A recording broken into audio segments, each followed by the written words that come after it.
My name's Alan Moore. I write comics.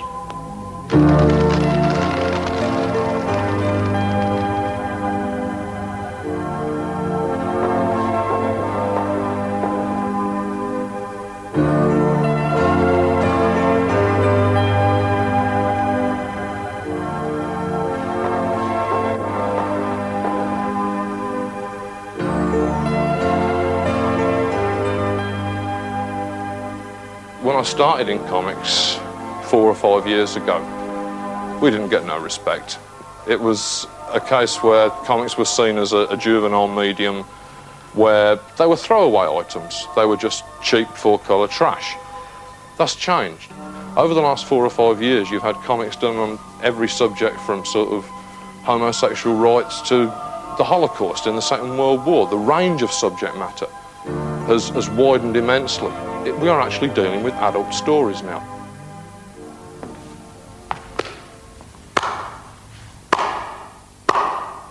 So listen here, you dandified get. Just who the hell do you think you are? I'm Alan Moore. I'm a comic book messiah for the 1990s. And having risen from my humble Terrace Street origins and having survived my tenure as one of the Dole Q millions, I've now become a successful small businessman of no mean repute, and I believe that this is the face of success in Mrs. Thatcher's Britain. You mean somebody actually pays you? You make a living out of all this? What the hell do you do? I do comics.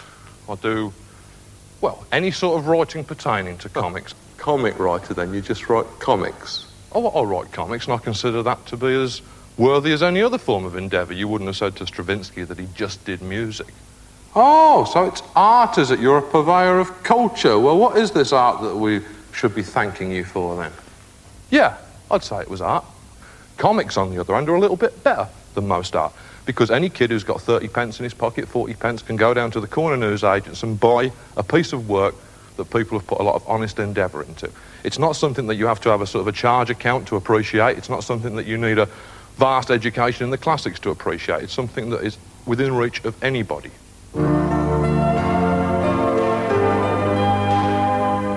There is a red and angry world. Red things happen there. The world eats your wife, eats your friends, eats all the things that make you human. And you become a monster. And the world just keeps on eating. The original Swamp Thing was portrayed as a man who somehow had turned into this weird hybrid plant creature. When I took over in '82, I decided to change it around. What I did was to make it a plant with delusions of grandeur. A plant that had somehow managed to convince itself that it was a human being. And having done that, I found that I'd got a character with possibilities that went far beyond those of the general mainstream of comics characters. The issues that Swamp Thing deals with are ones that are very rarely touched upon in other comics. I stand in an orchard of street signs and parking meters. From across the wilderness city, the wind blows fragments of music, percussive, robotic, distant. My consciousness seeps out through the filaments and shoots. In Coventry, the Residents' Protection Group creep through an overgrown department store bristling with guns and tension. In the cosmetics department, an escaped tiger treads carefully through the spilled lipsticks. In one episode of Swamp Thing, we had an entire tropical rainforest bursting up through the streets of New York and smothering the city in vegetation. In the resultant chaos and carnage, all of the animals escaped from the local zoo, so that you have parakeets roosting on top of street lamps and escaped tigers padding through the cosmetics department of the local chain store. What we were trying to suggest is that even though mankind can cover nature and smother the wilderness with a layer of concrete and cement, even though mankind can erect huge, powerful and impressive-looking buildings, that underneath our feet, underneath the buried pipes and the buried cables, nature is still there. The wilderness is still there. And though man might boast of having conquered nature, that's not the case. For if nature were to shrug or to merely raise its eyebrow, then we should all be gone.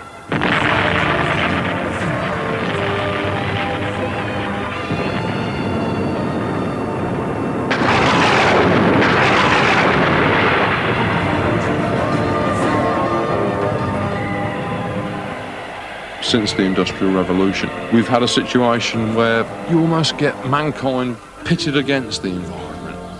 If you hear the way that people have talked about the relationship between man and nature, it's been in terms of man triumphing over nature, of man beating back nature and imposing his own will upon the natural world. We are incredibly arrogant about the planet that we're living on. We somehow assume that we can do anything to the world and it will always be there and it will always look after us, and that's not the case. It's okay ignoring that stuff because it's too depressing or too frightening. It's okay ignoring wiping out of various species because, well, you know, I mean, what's a panda or two between friends? Do the blue whales really matter to us that much? This organism that we're living on, this planet, is so incredibly finely balanced that whatever befalls the earth, befalls the sons of the earth. If you spit upon the earth, you spit upon mankind.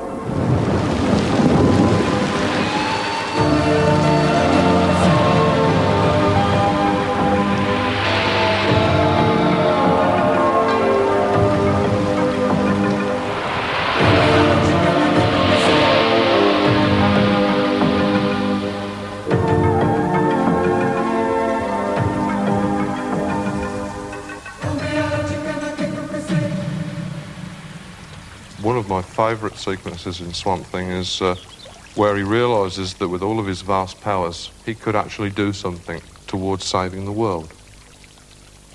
I could do it. Could restore Africa's crumbling topsoil to the loam from which rich jungles sprang. And why stop there?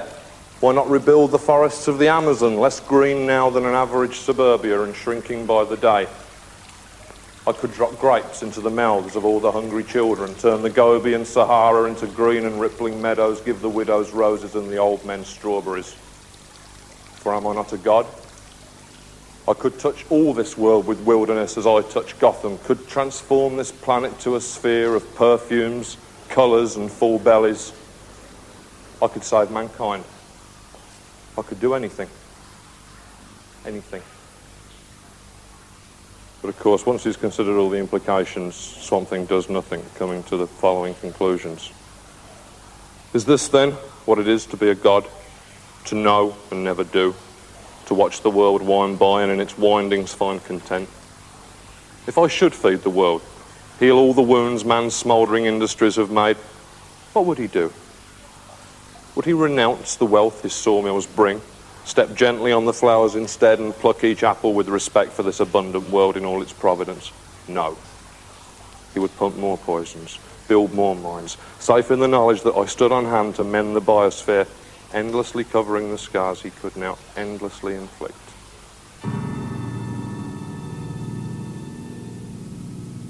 The world at the moment seems to be a bit of a runaway train. It's getting faster and faster and faster. Nobody has got the faintest idea what the hell is going on. But one thing that is certain is that it's all changing, and it's changing really, really rapidly. And you've got kids who are supposed to make some sense of this huge and imposing world that's looming over us when they've barely been able to make sense of the world that we've had for the past 20 years. And to do that, I don't really think personally that the education system's up to it.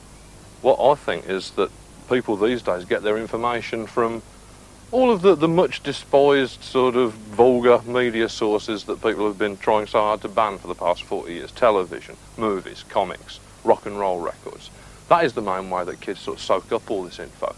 So if in these sort of basically silly sort of funny books and things I can actually get over some information, if I can help the education process in a bright four-colour comic book way that kids are actually going to want to read, then I'd say that's enough of a contribution. If I thought I'd done that, I think I'd be happy. Do I see a hint of an ego problem creeping in here? Might you say that you had just the slightest touch of a messiah complex? Well, would I have a haircut like this if I didn't? I think we're all entitled to a little messiah complex of our own, as long as it doesn't involve taking up arms or sort of going around and crucifying anybody else. So who in this vast world of ours is this doing the slightest bit of good for? Could it be you, perhaps?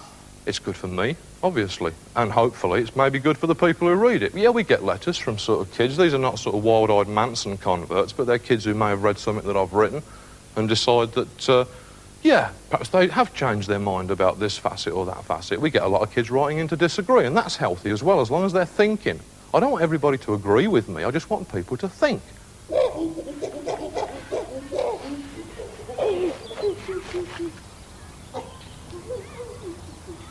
What I'm trying to do is to take some possibly unpopular political beliefs and to make them accessible, to give ideas that are quite large and complex to children in a form that they can understand. I would much rather put out my stories to children, to people who do not share my political beliefs at all, because in that instance I am not preaching to the converted. Given that I've got, say, 500,000 readers a month, if only 10% of those, or 1% of those, take notice of what I'm saying, that is still a very large number of people. Everyone thinks they're such sweet little things. Ducks, ducks. Quack, quack, quack, quack. Soft downy feathers and nice little wings. Ducks, ducks. Quack, quack, quack, quack. But there's a poison I'd like to administer. You think they're cuddly, but I think they're sinister. Ducks, ducks. Quack, quack, quack, quack. Dressed in plaid jackets and horrible shoes, getting divorces and turning to booze. Ducks, ducks. Quack, quack, quack, quack. Look closer and you may recoil in surprise at web-footed fascists with mad little eyes. Ducks, ducks. Quack, quack, quack, quack. If they hadn't done anything wrong, the people wouldn't keep shooting them. Ducks, quack, quack, quack, quack. Ducks, ducks. Quack, quack, quack, quack. Now, come on, what's this business with ducks? Isn't that a little bit psychotic? What the hell have you got against ducks? What have I got against ducks? Well, that was perhaps just a passing phase in my youth. It's like when you get Tory MPs asked why they were members of the National Front until 2 weeks ago last Tuesday. I have to put it down to an indiscretion of my younger days, basically. But they are pretty vile when you think about it, aren't they? With those nasty little squinty eyes waddling around and, well, there's something a bit disturbing, a little bit mad about ducks. You only have to look at them up close to know that they're up to no good.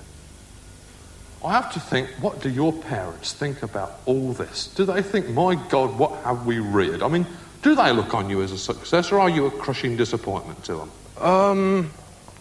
It must be terribly difficult being my parents, I should imagine, because I'm as much of a surprise to them as I am to myself. I mean, the area that I came from doesn't habitually produce people like me.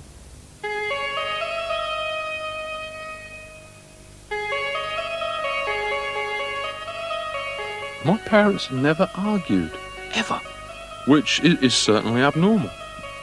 I was not discouraged in the use of my imagination as a child. I had a pretty rich fantasy life. In every school that I've been in, there have always been, without exception, 3 or 4 other people who were better than me at writing, better than me at drawing and all these other skills, who are now working in shoe factories, who are working down mines, and who are completely buried in industrial reality and will never, ever see the light of day.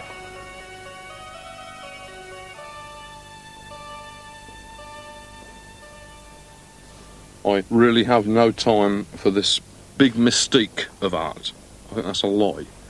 I think that a lot of artists will try to pretend that they exist in some state of cosmic crushing misery that the rest of the human race cannot possibly appreciate. And that is just simply bullshit. Art is the same as being a car mechanic. It is just purely a matter of application. There is nothing mystical about it at all. You draw every day, or you write every day. You become very aware of your own mistakes.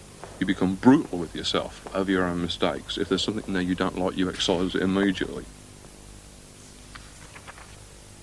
Halo Jones was done partially as a response to the locker room atmosphere of misogyny in boys' comics, where the only purpose for a woman is that she should get tied up, should scream a lot, and should be somebody for the heroes to rescue.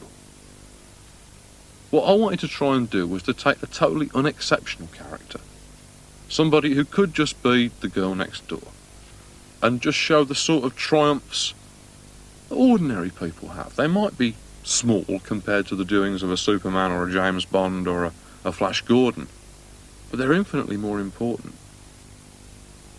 If I could do something which actually stressed the importance and heroism and goodness of ordinary people, then I thought I might have accomplished something.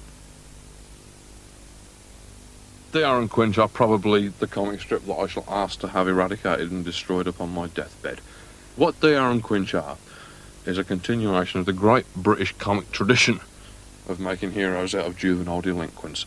If you imagine Dennis the Menace with a thermonuclear capacity, you're probably pretty close to the idea of DR and Quinch. Maybe it's a sign of the times, I don't know, but certainly in this country they're probably the most popular creations that I've come up with. You know, I think a lot of people identify with these two ugly, acne-ridden, alienated individuals who find no greater fun in life than going around and bombing expensive foreign restaurants.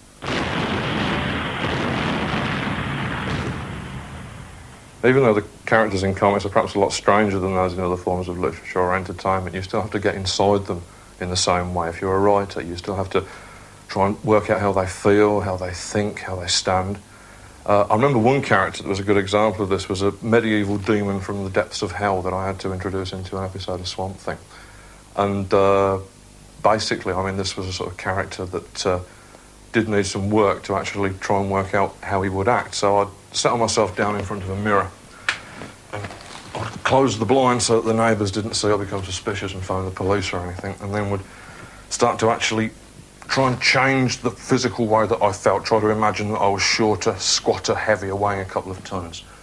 And that because of the fangs that this demon character had, that my upper lip was pushed forward, which would distort the way I spoke. It would give me a speech impediment, something like Charles Lawton or somebody like that.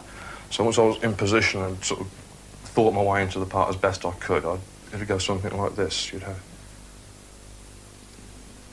The toys about the nursery are set for idiot chaos to arrange at whim. As he disorders lives he draws, chin wet and old or young, it matters not to him. I am but he who comes to cage the ape. I pay no heed to youth or purity. I'll roast each churl that aids the beast's escape and drink their health tonight in purgatory. I started off doing poetry. I've had the same sort of flirtations with the idea of being a rock musician that probably most people growing up in my generation did, in that we've all stood in front of the bathroom mirror with a tennis racket and mimed to the latest Led Zeppelin hit or whatever. Hey! Hey, fellas! Hey, is it cold there in that movie house tonight? Come on, let's pass out that Jack Daniels and we'll talk about old murders. Yeah. And double crosses. And dead blondes. And we'll say, here's looking at ya. Here's blood in your eye. Old ghosts sit in the back room. Old bodies don't tell stories. Old dreams wear dusty clothing. Old gangsters never die.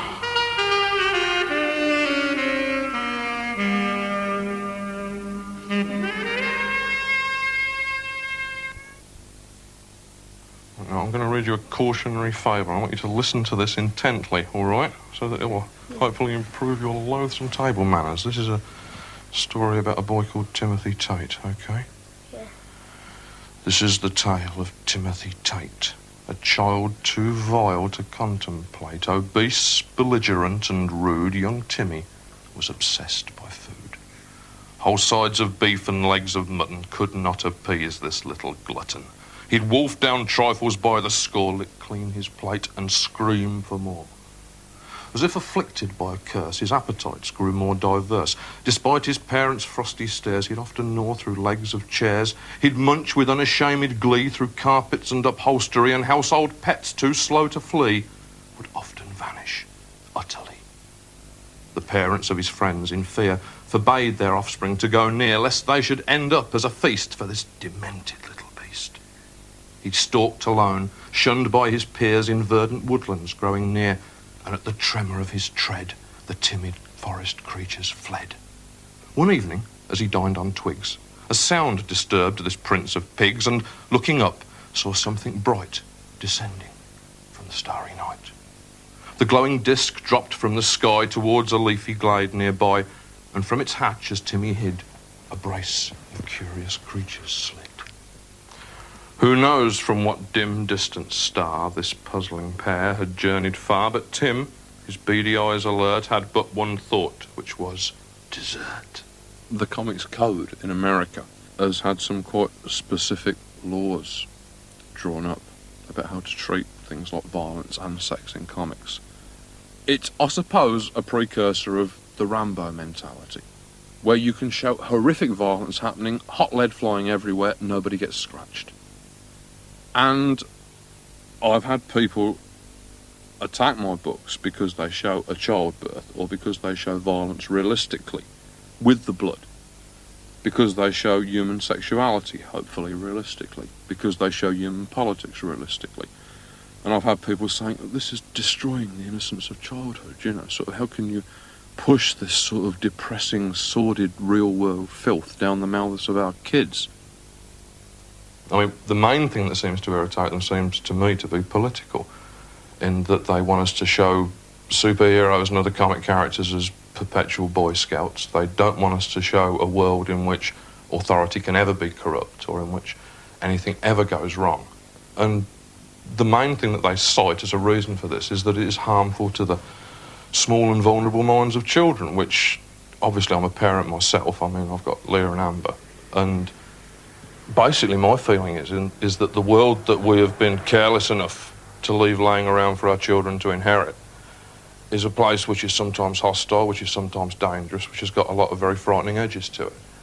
And the only way that I can help my children, the only real sort of chance that I can give them of securing their emotional and physical and psychological survival, is to actually tell them about the stuff that's going on in the world. If there are sort of nuclear pollutants and poisons laying around, let's tell them about that. If there are psychopaths lurking upon every street corner, they should know. I don't think that it does children any service to present them this artificial, pastel-coloured Care Bear world in which everybody is friendly, everybody wants to hug each other. Listen, Pally boy, there's people who fought in Dunkirk in the last war, and if you ask them about all of this, they'd think that it was a load of bollocks. I wouldn't say that. Recently, I've been working with a group called the CCCO in America, which is helping conscientious objectors. Maybe if there'd been people doing comics like the one that we're intending to do, which will be working with actual servicemen giving their memory of what real life was like in the forces, maybe if there'd been more people back then who were able to point out just what the reality of warfare was, maybe some of those people who were at Dunkirk would have more limbs or fingers than they had now, or less dead friends. Oh, well, in that case, forgive me, not just bollocks then, subversive bollocks. Is that the case? It seems to me that anything these days which is slightly to the left of Genghis Khan is immediately labelled subversive. If in our schools children are taught that there shouldn't be antagonism and disharmony between black kids and white kids, if they're taught that it's perhaps not the nicest thing in the world to shout abuse at homosexuals in the street, this is immediately labelled as subversive and a danger to the fabric of our great nation. If, in this current time, tolerance and sensitivity of any kind are labelled loony left or subversive, then I would be quite proud to be considered a subversive.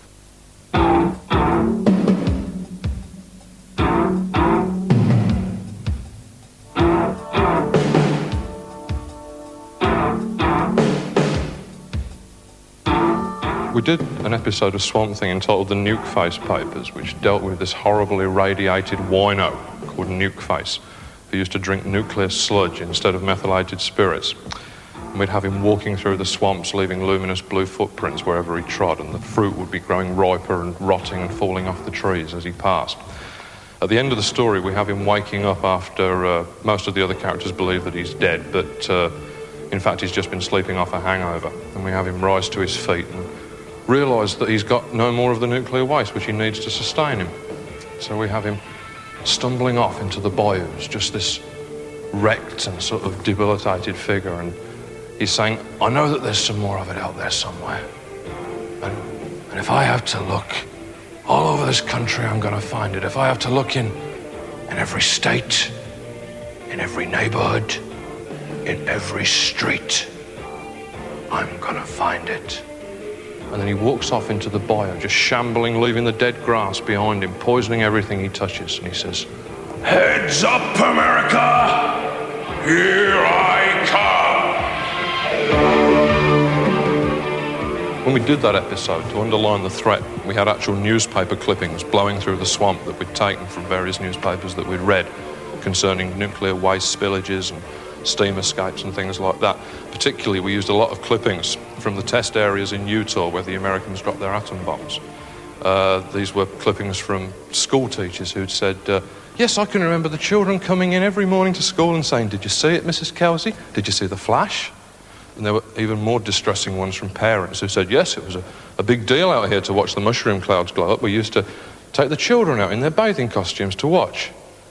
And after we published the issue, we got an awful lot of response from the readers saying it was a great story, but all those clippings you used, they weren't real, were they? But of course, they were.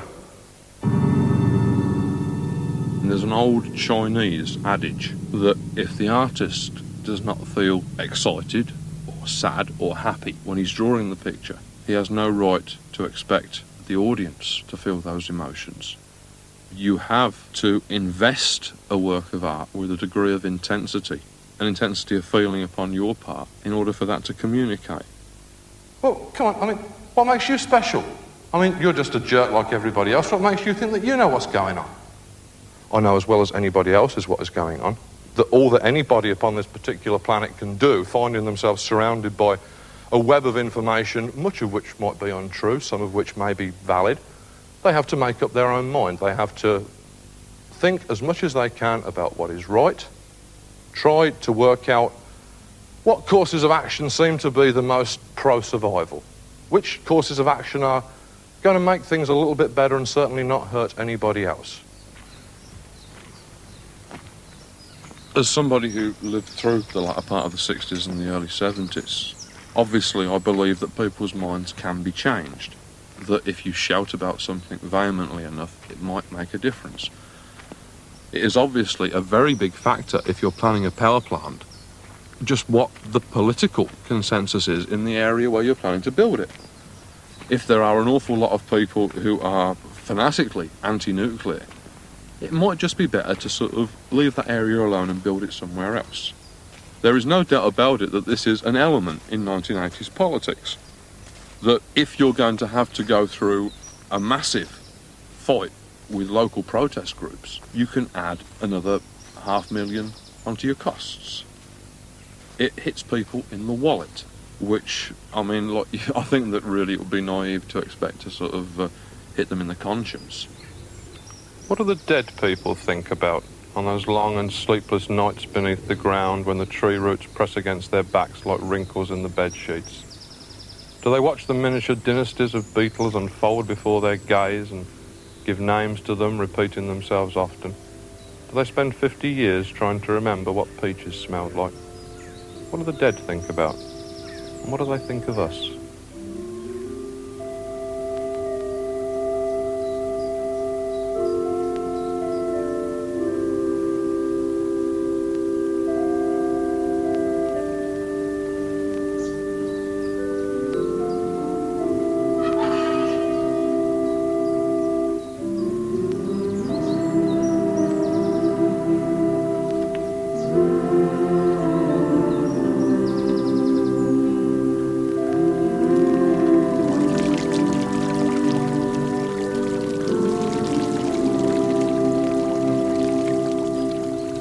In Western society, we seem to be unduly terrified by the idea of death, without ever realising that death is the only thing that gives life any of its sweetness.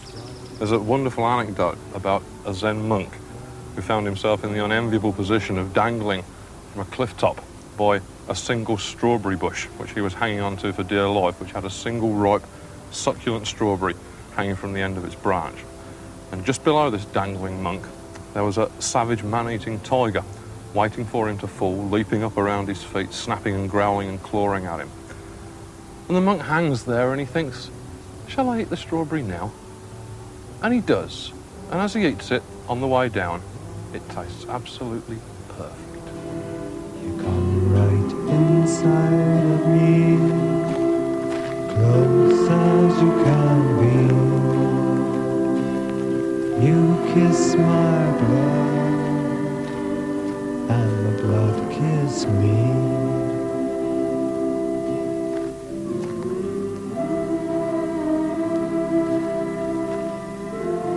She loves me, making tiny measured cries as if slowly immersed in water that's too icy or too hot. Her fingers scrabble, unleash dogs upon my park green back. Shredded and crushed, small leaves and petals fall. She loves me not. I am the limpet armoured rock, she is the tide, the white foam streaming down her neck, her shoulders. Sea and shore, we clash together, fall asunder, clash together, fall. She loves me. There is a tender junction where the worlds of plant and animal converge. I am the veldt, her muscles flow across me like a herd of sleek and leaping ibex, and she's howling like a zoo, she's screaming like a forest fire. She loves me not. Her world and mine locked into a collision orbit, spinning faster, winding tighter, desperate for our final impact, our sublime apocalypse, and oh, and oh, and oh, and oh, and oh, she loves me.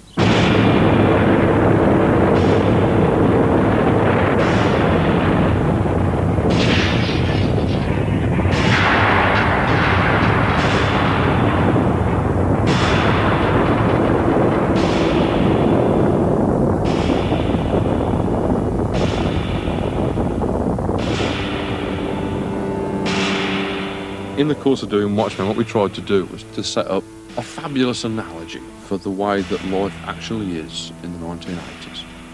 It's the fears, obsessions, hopes and aspirations of myself as writer and Dave as artist, translated into very baroque, fabulous terms and people in costumes. It's a sort of a little morality play. I think the problem is in the 80s that everybody feels so impotent. And that is a perfect excuse for never attempting to do anything. Consequently, what I found I had to do was to actually examine some of these fears and phobias and see what it was about them that frightened me. And one of the things that hangs heavily over the heads of everybody is the nuclear issue. Because for the first time, there is a strong possibility of everybody dying on the same day. And I think that it's not stretching a point too far to say that if every concept you've ever loved, if every ideal you've ever cherished, every person, every institution could be completely levelled and wiped away as if it had never been within the next 4 minutes, then what wouldn't you do?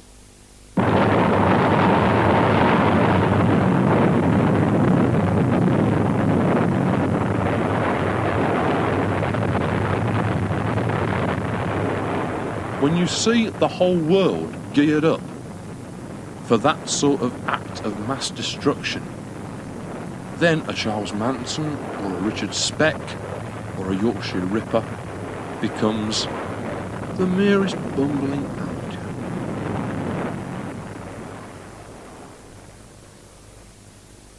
It doesn't even matter whether we ever fire these missiles or not. They are having their effect upon us now, because there are a generation growing up who cannot see beyond the final exclamation mark of a mushroom cloud. There are a generation who can see no moral values that do not end in a crackling crater somewhere. I'm not saying that nuclear bombs are at the root of all of it, but I think that it's very, very naive to assume that you can expose the entire population of the world to the threat of being turned to cinders without them starting to act perhaps a little oddly. And during the course of writing it, I found myself thinking, if that's true, if I could be gone, completely gone, within the next 2 minutes, then I wanted to be very, very sure that I felt okay with myself and with the world. I believe, in some sort of strange fashion, that the presence of the atom bomb might almost be forcing a level of human development that would not have occurred without the presence of the atom bomb. Maybe this degree of terror will force changes in human attitudes that could not have occurred without the presence of these awful, destructive things. Perhaps we are faced with a race between the 4 Horsemen of Apocalypse in one lane and the 7th Cavalry in the other. We have not got an awful lot of mid-ground between Utopia and Apocalypse. And if somehow our children ever see the day in which it is announced that we do not have these weapons anymore, that we can no longer destroy ourselves, and that we've got to come up with something else to do with our time, then they will have the right to throw up their arms and let down the streamers and to let forth a resounding cheer.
Good night, children, and sweet dreams, wherever you are.